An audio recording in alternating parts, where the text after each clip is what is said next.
की कोख से ही राजा पैदा हुआ करता था। उन्हें लगता था कि कोई बात नहीं, लोकतंत्र से कोई नुकसान नहीं होने वाला, क्योंकि राजनीति को हम ही करेंगे, हमारे पास धन है।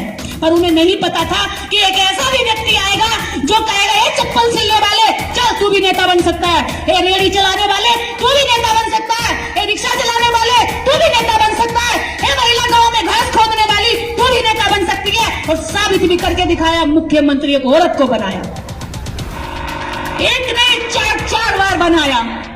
जूता बनाने वाला केवल वोट नहीं देता है, अब ये सोच मान्यवर साहब ने दी कि मैं केवल वोटर नहीं हूं, मैं नेता भी बन सकता हूं, कॉलर खड़ा करके अपनी बात संसद में बोल सकता हूं। ये हौसला, ये हिम्मत, ये ताकत देने वाले 33 करोड़ में से एक भी नहीं है। अगर कोई है तो बाबा साहब डॉक्टर अम्बेडकर का भारतीय संविधान और मान्यवर काशीराम साहब की दी गई वह विचारधारा, जिसको उन्होंने साबित करके भी दिखाया। अपनी बहन बेटियों को कमजोर मत समझिए और इस देश के समस्त अम्बेडकरवादियों से, मानवतावादियों से, लोकतंत्र को बचाने वालों से कह देना चाहती हूँ कि अब तुम अकेले नहीं हो। तुम ये मत समझना कि उनकी महिलाएं तुम पर हावी हैं। अगर वो महिलाओं से बात करेंगे तो हम भी महिलाओं से सामना करवाएंगे। हमारी महिलाएं किसी से कमजोर नहीं।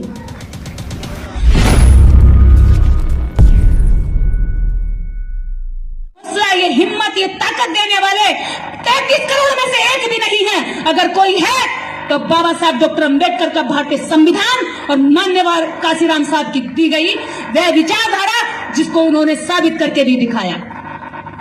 अपनी बहन बेटियों को कमजोर मत समझिए और इस देश के समस्त अम्बेडकरवादियों से, मानवतावादियों से, लोकतंत्र को बचाने वालों से कह देना चाहती हूँ कि अब तुम अकेले नहीं हो। तुम ये मत समझना कि उनकी महिलाएं तुम पर हावी हैं। अगर वो महिलाओं से बात करेंगे तो हम भी महिलाओं से सामना करवाएंगे। हमारी महिलाएं किसी से कमजोर नहीं।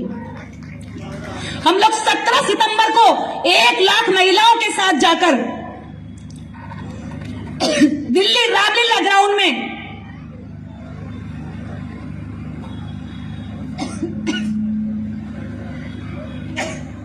सितंबर को हम लोग दिल्ली रामलीला ग्राउंड में 1 लाख महिलाओं के साथ, मिनिमम हमने 1 लाख महिलाओं की तैयारी कर रही हैं हम लोग, और उसमें लाखों की तादाद होगी।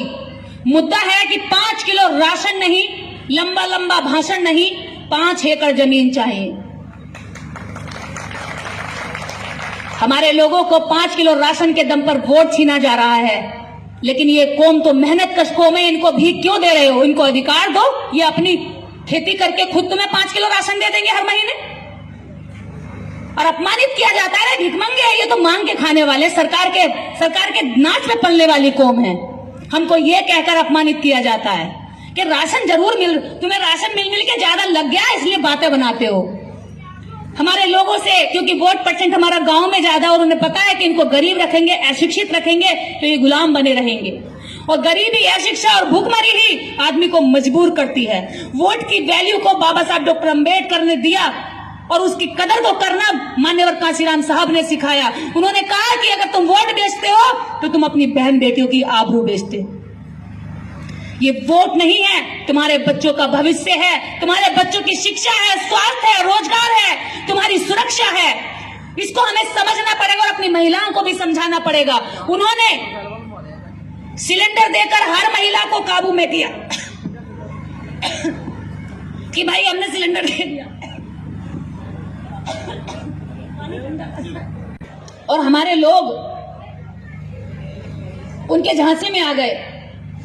उन्होंने कहा कि हमने सिलेंडर दिया है, चूल्हा दिया है, लेकिन उसके 1000 गुना कुछ ही सालों में महंगा करके आपसे उसका 4 गुना लूट लिया। जो राशन जानवर भी नहीं खा सकते, जिसको विदेशों में फेंकने के लायक बनाया जाता है, उस राशन को हमारे लोगों तक पहुंचाया जा रहा है ताकि वो शारीरिक रूप से कमजोर हो जाए। गांव-गांव, घर-घर, शहर तक दारू पहुंचाई जा रही है। शिक्षा और संविधान नहीं पहुंचा, लेकिन दारू गांव-गांव तक पहुंच गई। जहां बाबा साहब डॉक्टर अम्बेडकर का विचार नहीं पहुंचा, वहां उन्होंने हर तरह का नशा पहुंचा दिया। वहां उन्होंने एक नारा पहुंचा दिया, हर हर मोदी, घर घर मोदी। लेकिन एक समय आज ऐसा है भले ही हम राजनीति से थोड़ा सा दूर हो गए हैं, लेकिन देश दुनिया के अंदर सबसे बड़ी बात आज ये हो रही है भारत की धरती पर कि वैचारिक रूप से उनकी कमजोरी आज दुनिया के सामने आ रही है, क्योंकि जय भीम वाले आज तर्क कर रहे हैं, सवाल कर रहे हैं, जो बहुत लंबे समय से नहीं करते थे। जब बड़े बड़े नेताओं के होने पर भी सवाल नहीं होते थे, आज बिना सत्ता के रहते हुए भी हम शेर की तरह दहाड़ते हैं और सवाल शुरू कर देते हैं। ये हमारी सबसे बड़ी मजबूती है। आज तर्क करते हैं, यहां तक हिम्मत आ गई लोगों में कि वो भगवान पर सवाल उठाते हैं। अगर वो है तो दुनिया भर में मंदिरों के अंदर रेप क्यों हो जाते हैं? ये जो सवाल करने की आदत है ना, यही आपको इस देश में जिंदा रहने की शक्ति देगी। वरना ये लोग आपको देश के अंदर रखेंगे तो पर गुलाम बनाकर रखेंगे, और उसी गुलामी की ओर ले जाने के लिए इन्होंने सबसे ज्यादा हमारी महिलाओं पे कब्जा किया है। दुनिया भर के बाबा, कथाएं, ये भोले वो भोले, दुनिया जितने इन्होंने बनाए हैं प्रपंच, वो सब में इन्होंने महिलाओं को पकड़ लिया है। क्योंकि इन्हें पता है पुरुष कितनी भी मेहनत करेगा, काम करेगा, कमाएगा, धन तो घर पे ही लेकर जाएगा ना। पैसा कहां रखता है व्यक्ति? दुनिया भर में कमा के लाए, घर ले जाएगा। और घर में कौन है? महिला। महिला के हाथ में आपकी दोनों ताकत है। आपका बच्चा भी महिला के हाथ में है और आपका धन भी महिला के हाथ में। उन्होंने देखा भी पुरुषों पे काम नहीं करना है, ये काबू में भी नहीं आएंगे। उन्होंने सबसे सस्ता शिकार महिला को समझ लिया। पहले वो धर्म ग्रंथ पढ़ने पर हमें मारते पीटते थे, आज वो जबरदस्ती गीता प्रेस, गीता भागवत, मनुस्मृति अपने धर्म ग्रंथ छाप छाप कर सड़कों पर बांट रही है, फ्री में बांट रही है, घर घर तक पहुंचा रही है कि लो धर्म ग्रंथ पढ़ो। क्यों पढ़े भाई? जब आज सबसे मजबूत ग्रंथ और हमारी सुरक्षा और सम्मान की गारंटी देने वाला ग्रंथ संविधान भारत में है, तो तुम्हारे धर्म ग्रंथों की हम क्या करेंगे? हमें नहीं चाहिए तुम्हारे धर्म ग्रंथ जिसमें हमें नीच कहा गया, जिसमें हमें गालियां दी गई। तो आज वो मजबूर हो गए कि आप तक अपने धर्म ग्रंथ ले जा रहे हैं, जिनको पहले पढ़ने नहीं दिया जाता था।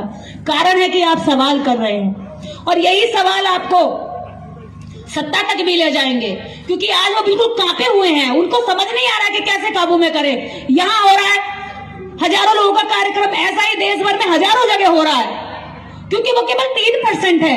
हरी घास में छुपा हुआ हरे सांप की तरह पड़ा रहता था और हमें फन मारता रहता था। पर जैसे ही अब समझ में आया कि एक तो असमानता वाली विचारधारा है और दूसरी मानवता वाली विचारधारा है, तो लोग कोई भी होगा, मानव का जन्मसिद्ध अधिकार है समानता, न्याय और स्वतंत्रता, तो कोई भी दुनिया का व्यक्ति होगा तो उनकी विचारधारा से प्रभावित नहीं होगा, लेकिन जय भीम की विचारधारा से प्रभावित जरूर होगा। माता रमाबाई अगर इस देश के अंदर बाबा साहब डॉक्टर अंबेडकर के जीवन में नहीं आई होती, तो बाबा साहब डॉक्टर अंबेडकर आज इतने महापुरुष शायद बनने में कहीं कोई कसर रह गई होती। क्योंकि जितना त्याग बाबा साहब का है, इतना ही त्याग माता रमाबाई का भी है। और बाबा साहब डॉक्टर अंबेडकर अपनी पुस्तक भारत का विभाजन, भारत और पाकिस्तान का विभाजन में उस किताब को माता रमाबाई को समर्पित भी करते हैं, और कहते हैं कि रामू अगर तुम नहीं होती तो मैं इतना बड़ा काम नहीं कर पाता। आप डॉक्टर अंबेडकर बनने की कोशिश तो करिए, इन महिलाओं में से माता रमाबाई निकल पड़ेगी। आप ज्योतिबा फूले बनने की कोशिश तो करिए, इनमें से सावित्रीबाई फूले निकल पड़ेंगी। आप कांशीराम बनने की कोशिश तो कीजिए, अनेकों मायावती निकल पड़ेंगी।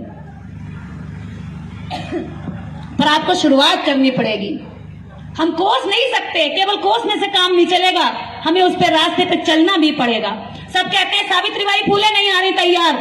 अरे आप ज्योतिबा फूले 4 बन जाइए, 40 सावित्रीबाई फूले तैयार हो जाएंगी। कोई कांशीराम बनकर चलने को तो तैयार हो, आने को मायावती तैयार हो जाएंगी। लेकिन कांशीराम जैसा त्याग चाहिए, समर्पण चाहिए, और सबसे बड़ी बात कि प्लानिंग चाहिए।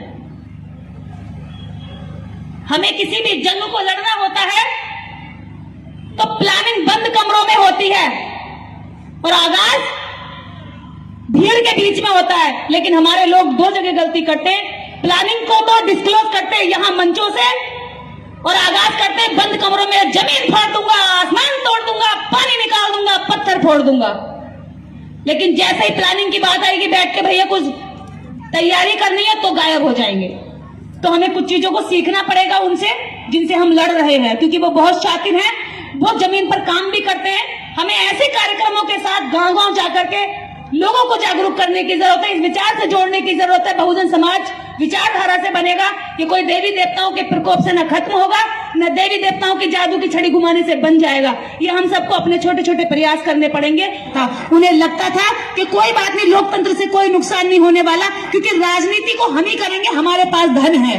पर उन्हें नहीं पता था कि एक ऐसा भी व्यक्ति आएगा जो कहेगा, ए चप्पल सिलने वाले, चल तू भी नेता बन सकता है, ए रेहड़ी चलाने वाले तू भी नेता बन सकता है, ए रिक्शा चलाने वाले तू भी नेता बन सकता है, ए महिला गांव में घास खोदने वाली तू भी नेता बन सकती है। और साबित भी करके दिखाया, मुख्यमंत्री एक औरत को बनाया और उन्हीं से यह सफल होगा। मंच पर उपस्थित में सभी सम्मानित गेस्ट को धन्यवाद ज्ञापित करती हूँ कि आप लोग इतनी दूर से आए। हालांकि मैं ज्यादा दूर से नहीं आई हूँ, दिल्ली से पहुंची हूँ। रात हम लोग लौट के चले गए थे क्योंकि बहुत सारी खबरें ऐसी आ रही थी कि यहाँ पर कर्फ्यू लग गया है, तो मैं रात लौट के चली गई थी। फिर सुबह अर्ली मॉर्निंग भाई साहब ने इतना वो किया, कहते हैं ना भाई बहनों को अगर चाहे तो कहीं से भी खींच के ला सकते हैं, खींच ही लाए। तो फिर मैं सुबह चली हूँ यहाँ से।